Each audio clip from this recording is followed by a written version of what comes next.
My father locked us in a fallout shelter. We may never be able to leave. It all started when I was 10 years old. My sister, Sarah, was 8 at the time. We were a normal, happy family living in a quiet suburban neighborhood in Ohio. Mom worked as a nurse at the local hospital, and Dad was an engineer for a defense contractor. Looking back, I realize now that his job was probably what planted the seeds of paranoia in his mind. Everything changed the day Mom died. It was sudden, a car accident on her way home from a night shift. Dad was devastated. We all were. But while Sarah and I grieved openly, Dad retreated into himself. He started spending more and more time in the basement, emerging only for meals or to go to work. When he was around us, he was distracted, always muttering to himself and scribbling in a notebook he carried everywhere. About a month after Mom's funeral, Dad sat us down for a family meeting. His eyes had a wild, feverish gleam that I'd never seen before. "Kids," he said, his voice trembling with barely contained excitement, "I've been working on something important. Something that's going to keep us safe." Sarah and I exchanged confused glances. "Safe from what?" Dad continued, "The world is a dangerous place. There are threats out there that most people can't even imagine. But I've seen the signs. I know what's coming." He went on to explain, in terrifying detail, about the impending nuclear war that he was certain was just around the corner. He talked about radiation, fallout, and the collapse of society. As he spoke, his words became more and more frantic, and I felt a cold dread settling in the pit of my stomach. "But don't worry," he said, his face breaking into an unsettling grin. "Daddy's going to protect you. I've built us a shelter. We'll be safe there when the bombs fall." That night, he showed us the shelter he'd constructed in secret. The basement had been completely transformed. What was once a cluttered storage space was now a fortified bunker. The walls were lined with thick concrete, and a heavy, vault-like door had been installed at the entrance. Inside, the shelter was stocked with canned food, water barrels, medical supplies, and all manner of survival gear. Dad was so proud as he gave us the tour, pointing out all the features he'd incorporated to keep us safe. But all I felt was a growing sense of unease. This wasn't normal. This wasn't right. For the next few weeks, life continued somewhat normally. Dad still went to work, and Sarah and I still went to school. But every evening, he'd take us down to the shelter for drills. We'd practice sealing the door, putting on gas masks, and rationing food. He quizzed us relentlessly on radiation safety procedures and what to do in various emergency scenarios. Then came the night that changed everything. I was jolted awake by the blaring of air raid sirens. Disoriented and terrified, I stumbled out of bed to find Dad already in my room, roughly shaking me awake. "It's happening," he shouted over the noise. "We need to get to the shelter now." He dragged me down the hallway, where we met Sarah, tears streaming down her face as she clutched her favorite stuffed animal. Dad herded us down the stairs and into the basement. The shelter door stood open, bathed in the eerie red glow of emergency lighting. "Quickly, inside," Dad urged, pushing us through the doorway. "We don't have much time." As soon as we were in, Dad slammed the door shut behind us. The heavy locks engaged with a series of metallic clanks that sounded like a death knell to my young ears. The sirens were muffled now, but still audible through the thick walls. "It's okay," Dad said, gathering us into a tight hug. "We're safe now. Everything's going to be all right." But it wasn't all right. Nothing would ever be all right again. Hours passed, and the sirens eventually fell silent. We waited, huddled together on one of the cramped bunk beds Dad had installed. He kept checking his watch and a Geiger counter he'd mounted on the wall, muttering about radiation levels and fallout patterns. Days turned into weeks, and still, Dad refused to let us leave the shelter. He said it wasn't safe, that the radiation outside would kill us in minutes. Sarah and I begged to go outside, to see what had happened, to find our friends and neighbors. But Dad was adamant. "There's nothing left out there," he'd say, his eyes wild and unfocused. "Everyone's gone. We're the lucky ones. We survived." At first, we believed him. We were young and scared, and he was our father. Why would he lie to us? But as time wore on, doubts began to creep in. The shelter's small TV and radio picked up nothing but static, which Dad said was due to the EMP from the nuclear blasts. But sometimes, late at night when he thought we were asleep, I'd catch him fiddling with the dials, a look of frustrated confusion on his face. We fell into a monotonous routine. Dad homeschooled us using old textbooks he'd stockpiled. We exercised in the small space to stay healthy. We rationed our food carefully, with Dad always reminding us that we might need to stay in the shelter for years. The worst part was the isolation. The shelter felt more like a prison with each passing day. The recycled air was stale and oppressive. The artificial lighting gave me constant headaches. And the silence, the awful, suffocating silence, was broken only by the hum of air filtration systems and our own voices. Sarah took it the hardest. She was only 8 when we entered the shelter, and as the months dragged on, I watched the light in her eyes slowly dim. She stopped playing with her toys, stopped laughing at my jokes. She'd spend hours just staring at the blank concrete walls, lost in her own world. I tried to stay strong for her, but it was hard. I missed the sun, the wind, the feeling of grass beneath my feet. I missed my friends, my school, the life we'd left behind. But every time I brought up the possibility of leaving, Dad would fly into a rage. "You want to die?" he'd scream, spittle flying from his lips. "You want the radiation to melt your insides? To watch your skin fall off in chunks? Is that what you want?" His anger was terrifying, and so we learned to stop asking. We became quiet, obedient shadows of our former selves, going through the motions of our underground existence. As our time in the shelter stretched from months into years, I began to notice changes in Dad. His paranoia, already intense, seemed to worsen. He'd spend hours poring over his notebooks, muttering about conspiracy theories and hidden threats. Sometimes, I'd wake in the night to find him standing over our beds, just watching us sleep with an unreadable expression on his face. He became obsessed with conserving our resources, implementing stricter and stricter rationing. Our meals shrank to meager portions that left us constantly hungry. He said it was necessary, that we needed to prepare for the possibility of staying in the shelter for decades. But there were inconsistencies that I couldn't ignore. Sometimes, I'd notice that the labels on our canned goods were newer than they should have been, given how long we'd supposedly been in the shelter. And once, I could have sworn I heard distant traffic noises while Dad was in the shower, sounds that should have been impossible if the world above had been destroyed. Slowly, a terrible suspicion began to form in my mind. What if there had never been a nuclear war? What if Dad had made it all up?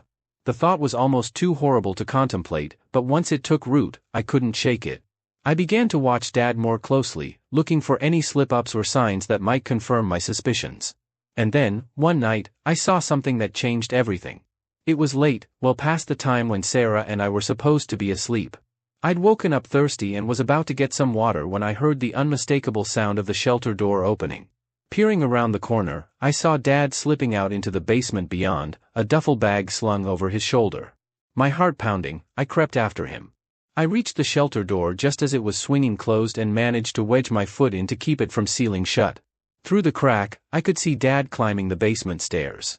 For a moment, I stood frozen, unsure of what to do. Then, gathering all my courage, I eased the door open and followed him. The basement was dark and musty, filled with shadows that seemed to reach for me with grasping fingers. I'd almost forgotten what it looked like after years in the shelter. Carefully, I made my way up the stairs, my heart thundering so loudly I was sure Dad would hear it. At the top of the stairs, I hesitated. The door to the main house was slightly ajar, and through it, I could hear muffled sounds, normal, everyday sounds that shouldn't exist in a post-apocalyptic world. The hum of a refrigerator. The distant bark of a dog. The soft whisper of wind through trees. Trembling, I pushed the door open and stepped into the kitchen of my childhood home. Moonlight streamed through the windows, illuminating a scene that was both achingly familiar and utterly shocking. Everything was normal. Clean dishes in the rack by the sink. A calendar on the wall showing the current year, years after we'd entered the shelter. A bowl of fresh fruit on the counter. The world hadn't ended. It had gone on without us, oblivious to our underground prison. I heard the front door open and close, and panic seized me. Dad would be back any moment. As quietly as I could, I raced back down to the basement and into the shelter, pulling the door shut behind me just as I heard his footsteps on the stairs above. I dove into my bunk, my mind reeling from what I discovered. The truth was somehow worse than any nuclear apocalypse could have been. Our own father had been lying to us for years, keeping us trapped in this underground hell for reasons I couldn't begin to understand. As I lay there in the dark, listening to Dad re-enter the shelter, I knew that everything had changed. The truth was out there, just beyond that steel door. And somehow, some way, I was going to find a way to get Sarah and myself back to it. But little did I know, my midnight discovery was just the beginning. The real horrors, and the fight for our freedom, were yet to come. Sleep evaded me that night. I lay awake, my mind racing with the implications of what I'd seen. The world above was alive, thriving, completely oblivious to our subterranean nightmare. Every creak and groan of the shelter now seemed to mock me, a constant reminder of the lie we'd been living. As the artificial dawn broke in our windowless prison, I watched Dad go through his usual morning routine. He checked the non-existent radiation levels, inspected our dwindling supplies, and prepared our meager breakfast rations. All of it a carefully orchestrated performance, I now realized. But for what purpose? What could drive a man to lock away his own children and deceive them so completely? I struggled to act normally, terrified that Dad would somehow sense the change in me. Sarah, sweet, innocent Sarah, remained blissfully unaware. I caught her eyeing the bland, reconstituted eggs on her plate with poorly concealed disgust, and my heart ached. How much of her childhood had been stolen? How much of mine? Michael, Dad's gruff voice snapped me out of my reverie. You're awfully quiet this morning. Everything okay, son? I forced a smile, hoping it didn't look as sickly as it felt. Yes, sir. Just tired, I guess. He studied me for a moment, his eyes narrowing slightly. Had I imagined the flicker of suspicion that crossed his face? Well, buck up. We've got a lot to do today. I want to run a full systems check on the air filtration units. The day dragged on, each minute an eternity. I went through the motions of our daily routine, all the while my mind working furiously to process everything I knew and plan our escape. But the harsh reality of our situation soon became clear. Dad held all the cards. He controlled the food, the water, the very air we breathed. And most crucially, he controlled the door. That night, after Dad had gone to sleep, I carefully shook Sarah awake. Her eyes, still heavy with sleep, widened in confusion as I pressed a finger to my lips, signaling for silence. Quietly, I led her to the far corner of the shelter, as far from Dad's bunk as possible. Sarah, I whispered, my heart pounding. I need to tell you something important. But you have to promise to stay calm and quiet, okay? She nodded, fear and curiosity warring in her expression. Taking a deep breath, I told her everything. About sneaking out of the shelter, about the untouched world I'd seen above. With each word, I watched the color drain from her face. But that's impossible, she stammered, her voice barely audible. Dad said, the radiation? I know what Dad said, I cut her off gently. But he lied to us, Sarah. I don't know why, but he's been lying this whole time. Tears welled up in her eyes, and I pulled her into a tight hug. What are we going to do? She sobbed into my shoulder. We're going to get out of here, I promised, trying to sound more confident than I felt. I don't know how yet, but we will. We just need to be patient and wait for the right moment. Little did I know how long that wait would be, or how high the cost of our freedom would climb. The next few weeks were a special kind of torture. Every moment felt like walking on a knife's edge. We went about our daily routines, pretending everything was normal, all while watching Dad for any opportunity to escape. But he was vigilant, almost obsessively so. The shelter door remained firmly locked, the key always on a chain around his neck. Sarah struggled to maintain the pretense. I'd often catch her staring longingly at the door, or flinching away from Dad's touch. More than once, I had to distract him when her eyes welled up with tears for no apparent reason. As for me, I threw myself into learning everything I could about the shelter systems. I volunteered to help Dad with maintenance tasks, memorizing every pipe, wire, and vent. Knowledge, I reasoned, would be our best weapon when the time came to act. It was during one of these maintenance sessions that I made a chilling discovery. We were checking the integrity of the shelter's outer walls when I noticed something odd, a small section that sounded hollow when tapped. Dad quickly ushered me away, claiming it was just a quirk of the construction, but I knew better. That night, while the others slept, I carefully examined the wall. It took hours of painstaking searching, but eventually, I found it, a hidden panel, cunningly disguised.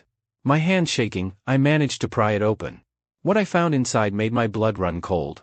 Stacks of newspapers, their dates spanning the years we'd been underground.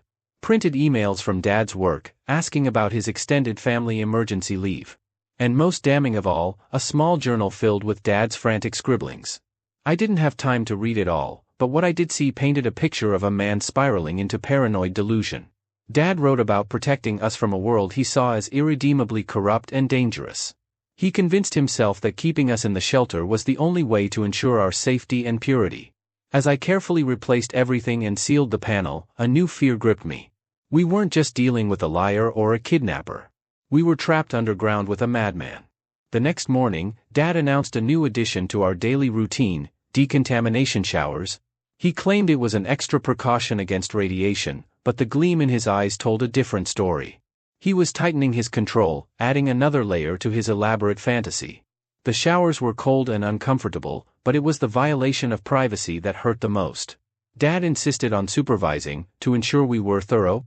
I saw the way his gaze lingered on Sarah, and something dark and angry unfurled in my chest. We had to get out, and soon. Opportunity came in the form of a malfunction in the water filtration system. Dad was forced to go to his hidden cache of supplies for replacement parts. It was a risk, but it might be our only chance. Sarah, I whispered urgently as soon as Dad had left the main room. Remember what I taught you about the door mechanism? She nodded, her face pale but determined. Good.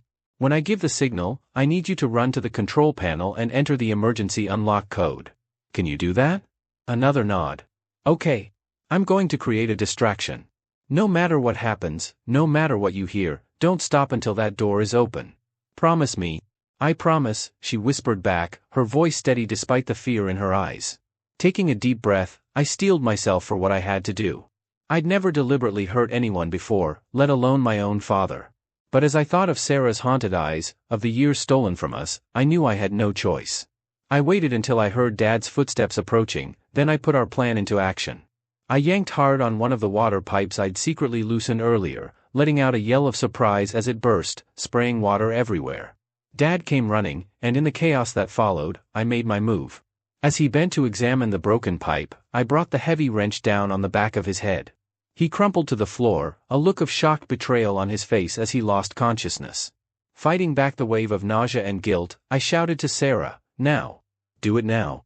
She sprang into action, her small fingers flying over the control panel. I heard the blessed sound of locks disengaging, and then the door was swinging open. Come on! I grabbed Sarah's hand and we ran, our bare feet slapping against the cold concrete of the basement floor. Up the stairs, through the kitchen that still looked so surreal in its normalcy, and finally, out the front door. The outside world hit us like a physical blow. The sun, so much brighter than we remembered, seared our eyes. The wind, carrying 1,000 scents we'd almost forgotten, nearly knocked us off our feet. For a moment, we stood frozen on the front porch, overwhelmed by sensations we'd been deprived of for so long. Then we heard it, a groan from inside the house. Dad was waking up. Panic lent us speed. Hand in hand, we ran down the street, ignoring the shocked stares of neighbors we no longer recognized. We ran until our lungs burned and our legs threatened to give out, the sounds of pursuit real or imagined spurring us on. Finally, we collapsed in a park several blocks away, gasping for breath. As the adrenaline faded, the reality of our situation began to sink in. We were free, yes, but we were also alone, confused, and terribly vulnerable in a world that had moved on without us. Sarah burst into tears, the events of the day finally overwhelming her. I held her close, my own eyes stinging as I whispered soothing nonsense and stroked her hair. It's okay, I told her, trying to convince myself as much as her. We're out. We're safe now. But even as the words left my mouth, I knew they weren't true. Dad was still out there, and I had no doubt he would come looking for us. And beyond that, how were we supposed to integrate back into a society we barely remembered? How could we explain where we'd been, what had happened to us? As the sun began to set on our first day of freedom, I realized with a sinking heart that our ordeal was far from over. In many ways, it was just beginning. The world we emerged into was nothing like the post-apocalyptic wasteland our father had described. There were no piles of rubble, no radiation-scorched earth, no roaming bands of desperate survivors. Instead, we found ourselves in a typical suburban neighborhood, unchanged except for the passage of time. Houses stood intact, their windows gleaming in the fading sunlight. Neatly trimmed lawns stretched out before us, the scent of freshly cut grass almost overwhelming after years of recycled air. In the distance, we could hear the familiar sounds of modern life, cars humming along roads, the faint chatter of a television from an open window, a dog barking at some unseen disturbance. It was jarringly, terrifyingly normal. As we stumbled through this alien familiar landscape, the full weight of our father's deception crashed down upon us. There had been no nuclear war. No worldwide catastrophe. No reason for us to have been locked away all these years. The realization was almost too much to bear.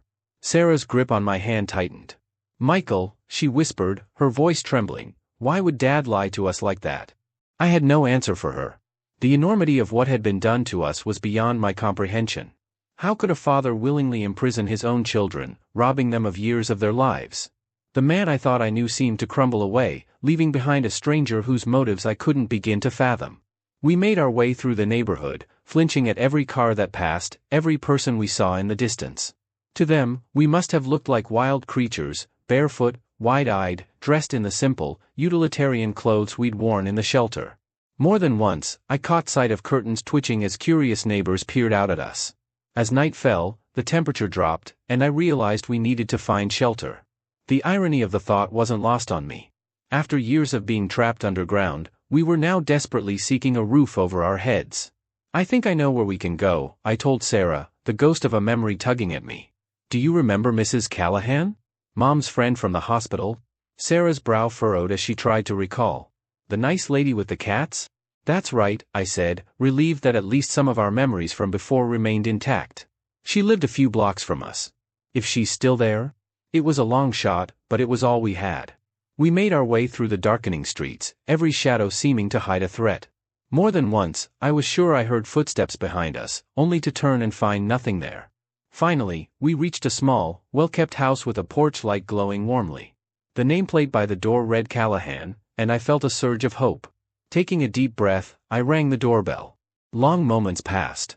I was about to ring again when the door creaked open, revealing a woman in her 60s, her gray hair pulled back in a loose bun.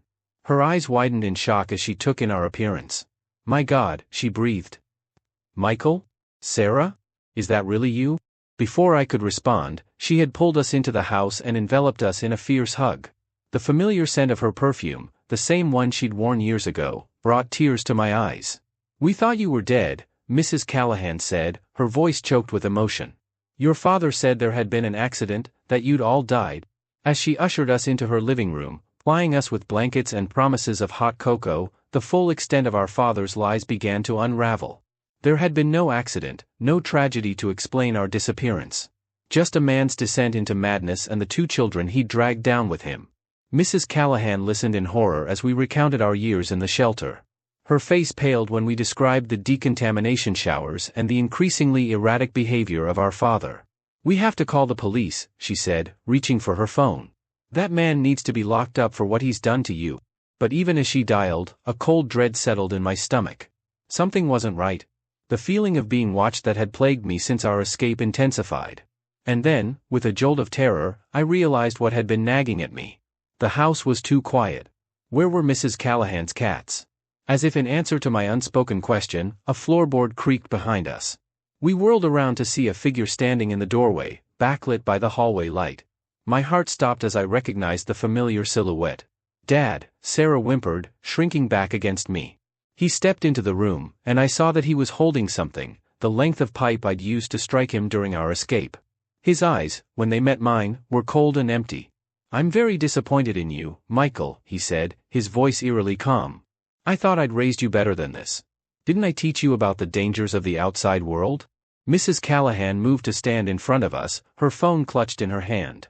"John, what have you done? These children.